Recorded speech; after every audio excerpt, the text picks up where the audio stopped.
嗨，大家好，我是坦平叔。今天是2025年4月24号，这一期咱们继续聊聊恒大清盘，聊聊中国的房地产。我们先看看这个外资又开始唱多中国房地产了。根据这个媒体报道这个新浪证券报道说花旗称抄底中国房地产股的时机到了，花旗吹响看涨号角，抄底中国房地产股时机到了，因为政策支持和更好的管理实践有望提升该行业的盈利能力。花旗分析师在周三的报告中表示，我们预计未来2年将是布局中国房地产板块的好时机，随着资产周转和定价的改善，其股本回报率有望持续提升。他这个说的比较有意思他说未来2年布局中国房地产板块，至于什么时候有收益再说在花旗发出上述呼吁之前，该行在2月份对房地产板块的情绪有所改善，理由是政策预期和销售企稳的迹象。分析师预计4月底召开的会议将提供积极的支持。最新数据显示3月份中国房价跌幅再次收窄，但是贸易摩擦尚未加剧。花旗表示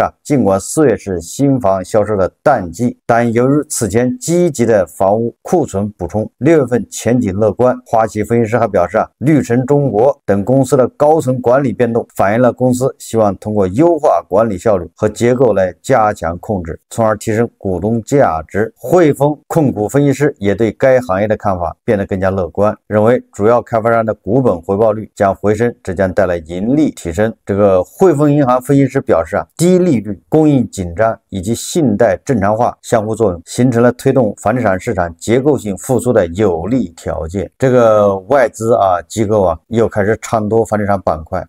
要号召大家积极布局房地产股票。这个咱就不多说了希望这些外资机构说到做到，最好是实盘，不要模拟。这个外资看多中国房地产的理由也是千奇百怪为了看多而看多，对吧？也不顾这个咱们人口在下降，也不顾什么民政局公布的对吧？1季度咱们这个结婚的这个人数对数断崖式下跌，也不顾这个统计局公布的去年的人口只有700万还是800万，新增新生儿出生率长期对吧要看人口。这些外资机构也落入到了这个为了看多而看多，连这个房地产企业万科、绿城管理层变动，这都是算利好。要这么说的话，那恒大管理层早就变动了。恒大不是广东省派了这工作组进驻吗？进驻了都3年了。中国房地产低迷是能通过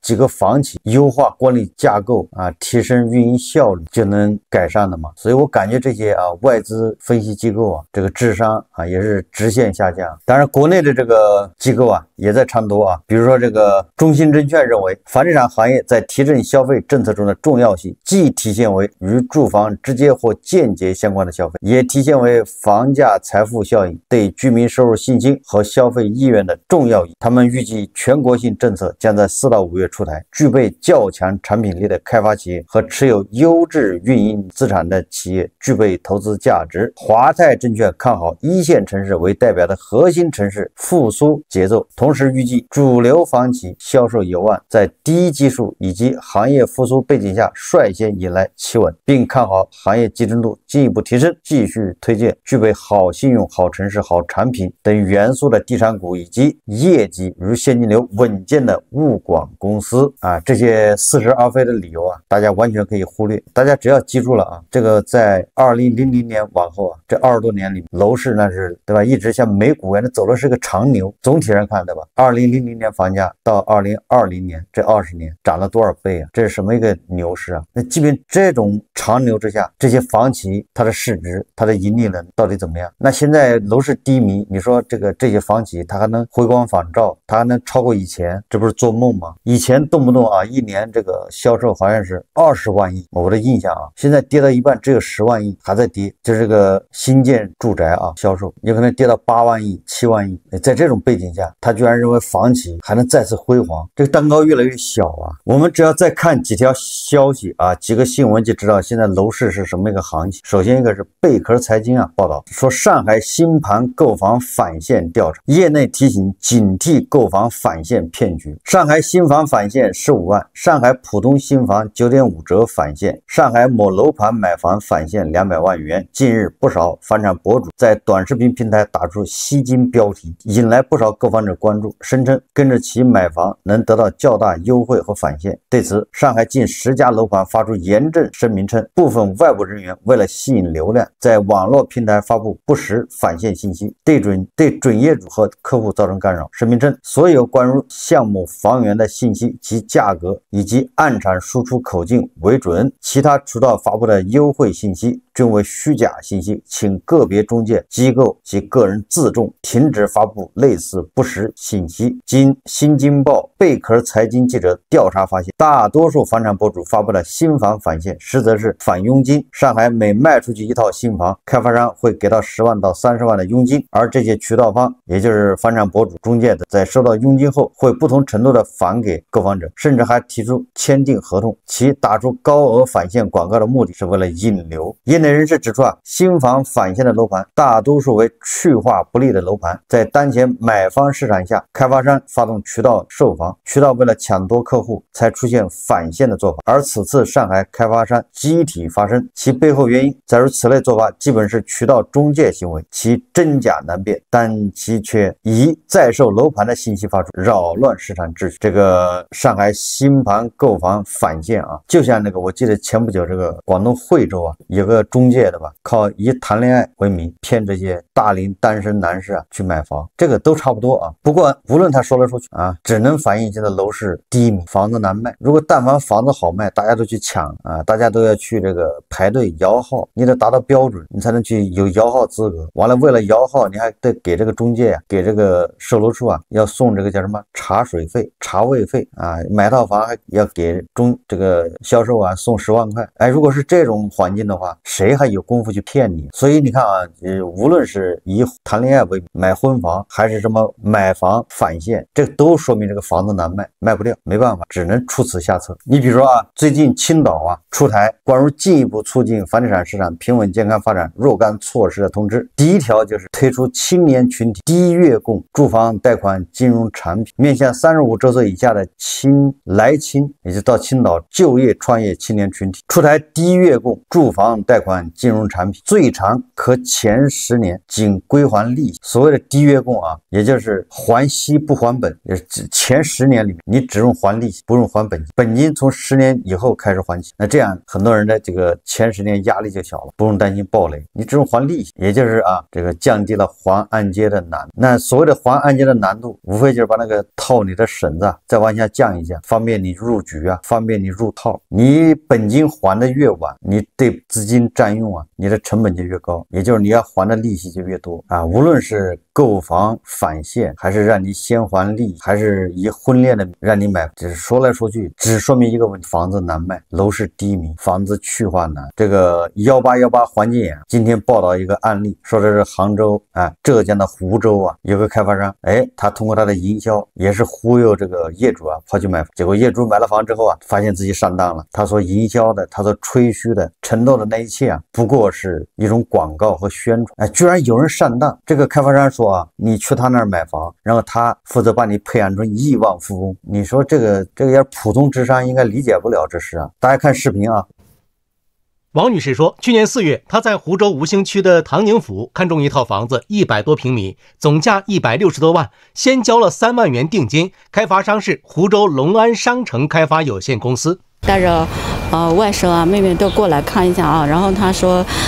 这个当时为什么想来这里买房？因为你不是说你是杭州那边的？对，因为他这边就是说有什么引进了什么专家呀，还有什么国内外的人才的几百个，然后就是说可以帮孩子呢就培养成才嘛。然后这跟你买房子有什么关系？他说买这里房子就可以有这个那个福利嘛。王女士提供了聊天记录，说是当时宣传要建世界超一流智库，成立国际安保学院，大量培养专家、亿万富翁等等。开发商的会议室里也有类似的海报，比如说朱博士培养了1万个亿万富翁，共同创业，圆您亿万富翁梦。王女士说，聊天记录里和海报上都是开发商的朱总。比方说，你的孩子是1本的水平，通过我们的培训，适当的提高。那这些宣传属实吗？庄家业风培养庄家业风，这个也没关系的，他培养他们嘛，我们把一些庄家引进来嘛。王女士说，她交完钱后了解到一些新的情况，感觉自己被骗了。朋友帮我查了一下嘛，说这个房子是商住两用的。后来签了合同之后，然后我去问他，他还是说这个就跟纯住宅一样的。合同为什么不在你手上？对，合同那天晚上我们不是要带孩子出去逛嘛，就拿着合同不是不方便，就是说先放这儿。后来就跟他要，他说会寄给我们嘛，他就是不肯寄。这个地呢原来是商业，后来呢就是改成住宅性质，有文件的。一期不是上面是住宅吗？下面是商铺吗？那么下面有一些什么烧烤的夜酒店啊，晚上呢，他这个最晚是要到4到5点钟才关门的。那么烟熏上去，楼上的那些客户呢吵架打架打了很多次。那么然后呢？然后2期就改住宅建了是吧？对，然后政府他说你这还是分开嘛，就是很明确的，就这一块儿。那是商铺，后面是住宅，水电煤，还有一个入户入学。那么就是说，按照住宅来享受。那批房子是40年还是70年？那这个呢是政府有规定的，他就是说你改完之后，那么土地出让金就不调整。朱总提供了2008年那份文件的封面照片，是湖州当地关于部分城建历史遗留问题处置的会议纪要。记者没有在公开平台上查到这份文件，于是咨询了南太湖新区住建局。它这个地呢是商业用地，有相关的纪要是让它使用了民水民电，其他你说跟住宅一样的权益也好，什么也好，我这边倒没有具体掌握。王女士说，除了小区本身的问题，她感觉开发商自身也不太靠谱。王女士提供了一些她查到的资料，湖州隆安商城开发有限公司已经成为被执行人，限制高消费，欠税总金额有3300多万元。有一些欠税啊，然后包括什么的。有。对，然后还有他说你们这房子都抵押出去了，有这回事？都抵押出去了。那房子是我们叫在建工程抵押。房产证怎么后续能办下来？它房产证是这样的，比方说你这个那它很简单的呀，你钱交过来，那么抵押全部要付掉，马上就办证。小区它的出售情况怎么样？小区出售情况现在估计大概50%左右吧。已经卖掉了。对，他们房产证拿到了吗？房产证有些在办。部分被抵押，部分被查封，主要是因为在工程的时候，跟施工单位也好，跟相关的配套的单位，或者说其他的一些供应商什么的，对吧？有一些资金上的往来，然后这个钱付不出来，会起诉到法院。同时呢，另外他可能也借了一笔钱了。房产证什么拿到吗？那一部分房子呢，房产证已经办出来了，这个房子是干净的、正常的。但是当这个房子被查封了、被抵押了，那很可能会存在一些问题。记者还注意到，当时王女士交的3万元定金中，有1万元转到了开发商的账户，剩下2万扫码付给了一个个人账户，叫小河芳香馆。这个账号，但是有个前提，我们认可。那这个个人的账号是你们认可的？我们认可都可以的，这没关系。这是你们认可的吗？这个你现在来了，那就是说当时的3万我印象有的，说明是认可的。那我想知道为什么要分成有个人账户跟开发商公司账户？你们为什么不能直接全部都转？那他有时候这个，比如说因为打款的过程当中比如说这个不方便，不是不方便，就是说我们有指定账户有的，这个没问题。王女士觉得买唐宁府的房子风险实在太大，也不太信任开发商了。她想拿回3万元定金。你如果是为了退这个钱，那不应该采取这个办法。我跟你说句实话，因为我跟你都联系过，但是你给我联系过很多次，不肯。但是不是不肯？合同你也不肯寄，这都1年了。我的定金合同和收据都已经1年了，你听我讲，你都不肯寄。你听我说，我来了，然后你就说丢了。不是，你听我讲，没说丢了。那么就是这样的，就是说。我觉得你如果说有什么想法那么没有关系的，你可以通过法律途径，因为我们之间都依法你找个律师，然后呢大家商量一下。后面呢是这样子，先把这个楼盘的整体的一些情况其实等于说就是说把这个盖要揭开，把里面的东西都要找出来，然后再核实清楚，看看下一步怎么推进。对方呢是这样子的，就是目前主要是没钱，也不怎么配合，其实说实话。王女士后来反馈，她的情况已经反映给了住建部门，定金合同目前还是没有拿到。188黄健记者湖州报道。这个开发商倒也坦率啊，人家说了，培养专家、亿万富翁，这个又没关系，培养他们吧，对吧？反正培养和培养成，这是两个事啊。培养亿万富翁和让你成为亿万富翁，承诺你成为亿万富翁，这个没有必然联系。你看看啊，为了卖房子玩这种字眼，关键有人信呢，对吧？像这样的骗局还有多少呢？我看了一下这个视频啊，我觉得这个开发商就是资金链断了，没钱了，赚不下去。那作为业主，对吧？你买了房，然后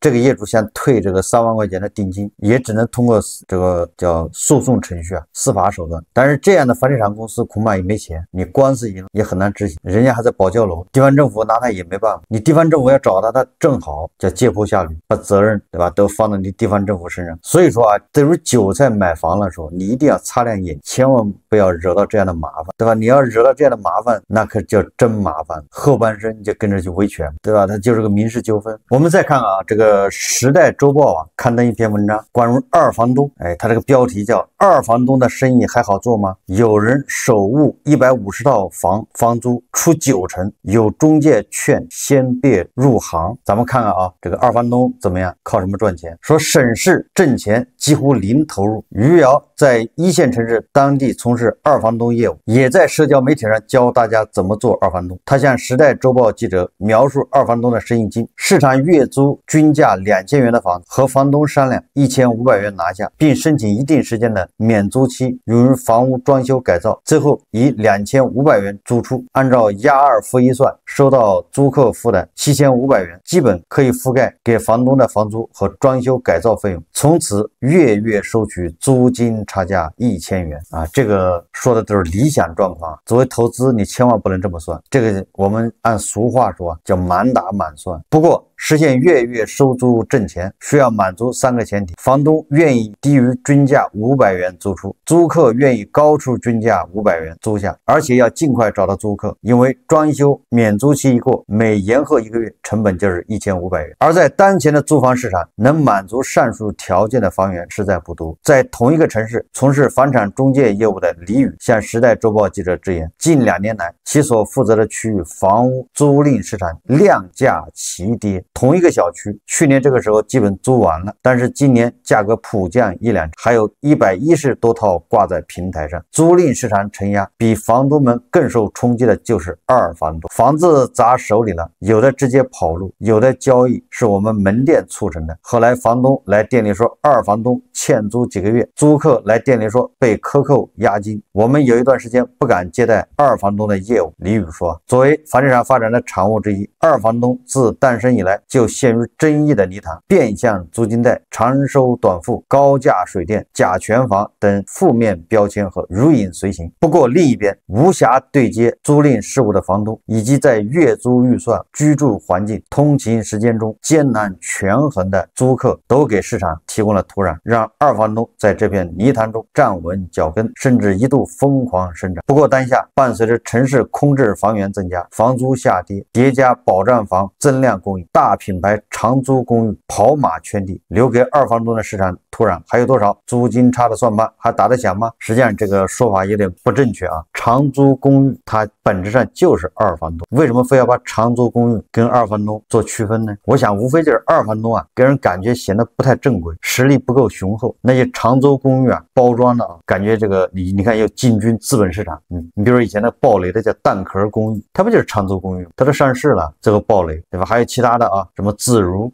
不就是长租公寓吗？甚至连建行啊，它的建信投资它都搞了一个住房银行，也是本质上就是二房东，就是从房东手上把那房子租过来，然后再转租给他的这个消费者或者是租客。房子并不是他自己，房东直接把房子租给租客，对吧？那叫一手房。所以说啊，这个你把这个长租公寓你跟二房东隔离区分，无非就是觉得二房东啊不正规，或者二房东实力不够雄厚。租赁行情下行，要理解二房东的处境和前景，必须先看清当下租房市场。地产经济学家郑浩志对《时代周报》记者分析，因为经济周期和外贸波动的原因，大城市的就业供给能力有所影响，但生活成本依旧相对较高，一部分人群从大城市回到小城市市或者老家，大城市租赁需求整体下滑。与此同时，房屋的供应端增量险峻，在推进房租市场平稳发展的背景下，多地政府加大力度供应保障性租赁住房，也有一些城市长租公寓经营规模几年内翻倍增长。供需决定价格，整体来看，房屋租赁市场需求下行，供应持续增长，房租下降成了近期趋势。当这个房屋租金下降的时候，比房东更愁的恐怕就是二房东。过去几年，二房东在大城市如雨后春笋般冒出来。郑浩志观察指出，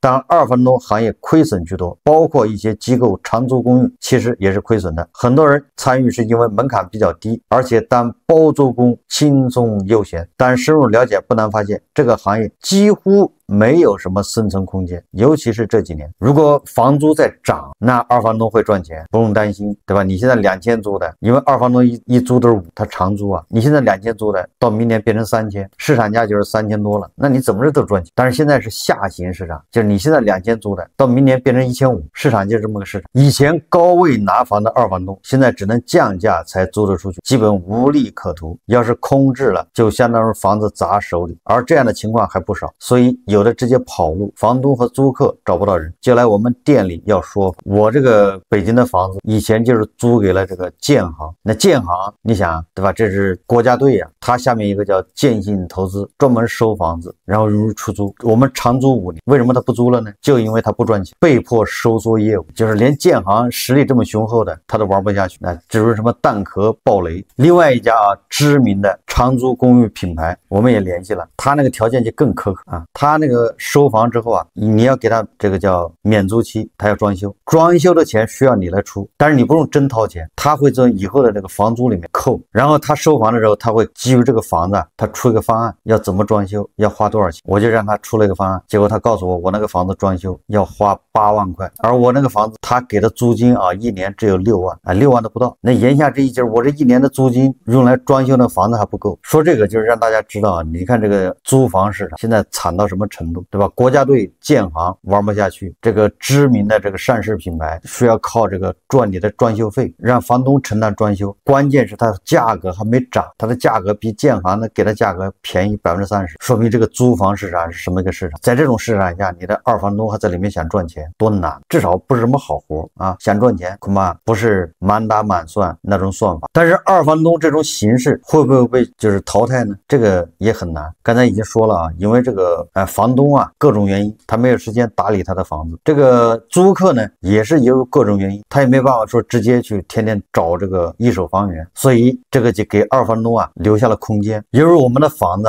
都是几居室，对吧？有的人租房是只要一个房间，有的人需要独门独户的，有的人需要愿意跟人合租共用厨房，对吧？客厅等等，这些恐怕都不是这个房东啊一个人能搞得定的。所以说种种原因啊，就会造成这二房东啊他恐怕还得长期存在。但是二房东一旦多了，这个市场也比较乱，要急需整顿规范。二房东一个大的问题就是容易跑路，对吧？上面他把这个租客的钱收了，收3年的，甚至对吧打出这个超低价房收你5年，我是举例子啊。然后这边给房东呢，他又开始压克扣拖欠，等到这个金额到一定地步的时候跑了，这是弊病啊。还有很多这个二房东对吧，他经营不规范，克扣这个租客的押金，提灯定损等等。这里说的是什么意思？这里说的是有很多人对吧，从这个我们从韭菜从业主角度考虑问题啊，他想着买房子是用来出租，对吧？那么他就把这买房子当成一种投资，然后他也满打满算啊，一个月租金2000，然后一年就是2万4，然后比银行利息好还是差等等，这个算法实际上都不科学，就是满打满算。想靠房子赚钱现在越来越难，总体原因就是一是房子太多，人越来越少，无论是1线城市还是2线城市，新供应的房子是越来越多，但是流入的人口已经停止，甚至有的地方人口在流出，对吧？第二个经济形势不太好，大家都在裁员降薪，你房子价格那么高，谁租得起？所以房租租金要下降，所以指望着